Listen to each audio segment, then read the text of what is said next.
I'd like to return to what you said about colonialism, because that's a very big issue in today's discourse, and I know you've done so much thinking about it. But the region, of course, is no stranger to invading powers with the Ottoman Empire, the Roman Empire, more recently, the British Empire.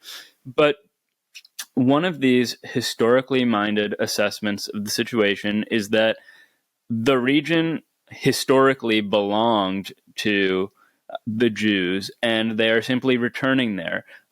Under which analysis, it does not really seem appropriate to think of this or conceive of it as a colonial enterprise. So I'm wondering how it is that you see the situation to justify thinking of it in this way. Yeah, this is an interesting problem because in a way it's a first mover problem, and it begs the whole question of indigeneity. Who has the right to what? Imagine right now, if a group of people from the US East Coast who have ancestry in the UK just decide to fly into London airport and to squat somewhere in Yorkshire and say that I've come back, this is my ancestral land, I want it back. Do you think that's going to go down very well? Or consequently, if native peoples show up in New York City and say, hey, this is our land.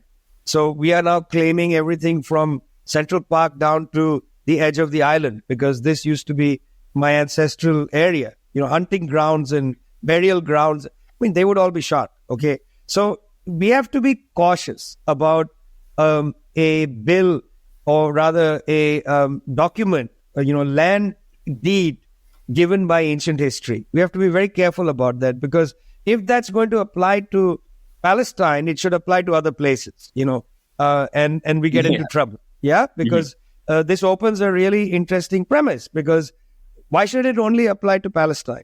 Why shouldn't it apply to other places?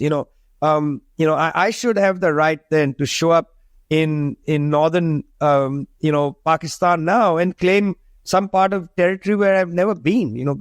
I have some ancestral memory that we come from some villages over there. We have no idea what that was. So I would caution against that principle because I think that principle is not sustainable, for the planet as a principle.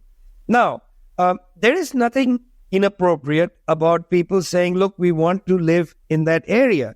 After all, even in 1948, there were a number of Palestinian Jews who lived there prior to the migrations from Europe. There were a number of Palestinian Jews. They lived there quite happily. I visited Jerusalem, walked around there, the Armenian Quarter. There are families that date back to such a long time ago. Jewish families as well date back to such a long time ago. There's no issue about their presence there. The question becomes when, people from the United States whose families hail from Lithuania move back who don't go back to Lithuania to claim their lands in Lithuania or in Ukraine, but go to this place where there is some ancient claim, not even a proximate ancestral claim. You see, let's do the cutoff, okay? 300 years. 300 years ago, your family was in Ukraine. You can go back to Ukraine and claim some land there. But the claim to, the Holy Land, as it's called, is crazy because you can't actually prove that your family had rights there. Because by what basis? You see, under capitalist system, we have the idea of property rights. But there has to be some measure of asserting property. You can't assert property as a nation. We assert property, individual property rights. So now the second problem, the first problem was it opens a really bad, it sets a bad precedent. The second problem is we've changed the idea of property rights suddenly to apply for the Jewish people. It is a corporatist idea of property, not an individual idea of property. See, I can go to a house and say, hey, listen, this used to be my house. I was expelled from it. So now I make a claim because this house on this road, this very house was my family house. Here's a photograph, right? Jewish families who go to the Swiss bank and say, that painting you have in the vault, I have a photograph of it. Here's my grandfather. Here's that painting. It was taken by the Nazis, put into your vault. I claim it. But I claim it because it's my individual or familial inheritance. I can't claim something in a corporatist way. Like all of this property is for all of the people of Jewish ancestry around the world. You understand? This is a different understanding of property rights. And okay, let's open this precedent up now. Let's accept that we have this collective property claim that can be made. Where does this end? I understand that most national liberation claims, the Kurdish people claiming a Kurdish homeland, is to some extent a collective property claim. All nationalisms to some extent are collective property claims. But in most cases, they are collective property claims of people who already live there. They are just saying, we want to have sovereign right to rule ourselves. Not that we are all coming, all of us, to come to that place to take it over and expel you from it. I mean, we'll get into all kinds of complexities here, if we get into all that, this change of the idea of what is property rights. This is not exactly under the laws of capital, if we're quite honest with each other, these collective claims. So I would hesitate to say that, hey, listen, God gave you a deed to all of this, and therefore you have a right to it. Because when we start doing the God gave you a deed, God gave lots of people deeds to lots of things, and I'm not comfortable with God's deeds, because tomorrow I can sit down somewhere. Oh, why am I giving you a hypothetical? I used to live in a flat in Green Park, which is in New Delhi. I could see the main road, Aurobindo Marg, right in front of me. One day on Aurobindo Marg, near a little park, somebody placed, or I don't know who placed, a little statue of a god. Okay?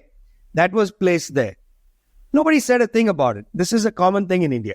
Then somebody showed up, this guy showed up, very clever guy, and he built a little house, tiny little house, to encase the statue, to keep it free of the rain. Then he built himself a little shelter as the keeper of that statue. People started to come and give offerings to it. Now if you go there, it's a big temple. In other words, this statue was an instrument of a very smart land grab. And the temple now has a dormitory where this guy who still he's built himself a nice little house, rents out rooms to people. Okay, they've taken part of the park. The municipality doesn't know how to expel them because of it's a religious thing. So claims on land based on religion are dangerous. And I would not like to see this become a natural, common, thing, because I can have a vision tomorrow and claim something in the name of God. And if I develop followers and they get arms, dangerous things happen. Okay? So we need to be careful about that. If the Bible or the Torah says this land is yours, but somebody else says this land is ours, you're going to have a big clash. And why am I being hypothetical? Let's consider the Al-Aqsa Mosque. The Al-Aqsa Mosque and the Temple Mount share real estate. And there are curricula for young children in Israel who are taught. They're asked questions in their school, the religious schools. Should we knock down the Al-Aqsa Mosque? And children say yes. Should we build the second temple there? Yes. I mean, that is insane. I'm not saying that you can't have, differences of opinion about various things, but, we're now talking about deeds from God, real estate claims over different competing religious, traditions and so on. I just saw this in India where, in 1992, a mosque was knocked down, a 16th century mosque was knocked down, and now a Hindu temple has been built on that very spot. Is that a good thing? I think it's appalling. I think there's got to be space for different religions to share land and not make these claims in order to humiliate each other, I mean, how do you know? How do you know that where that mosque is exactly where the god Ram was born, and therefore the temple has to be built right on that? How do you know that? You don't even know Ram's birthday. I mean, how do you know that that's exactly where the Torah says the second temple should be built, or that is in fact, despite the fact that the wall of the temple is there, that it should be built in this direction and can't be built over there. If you've ever been to Jerusalem, you'll know that there's Al-Aqsa over here. There's the Temple Mount here, but there's a plaza.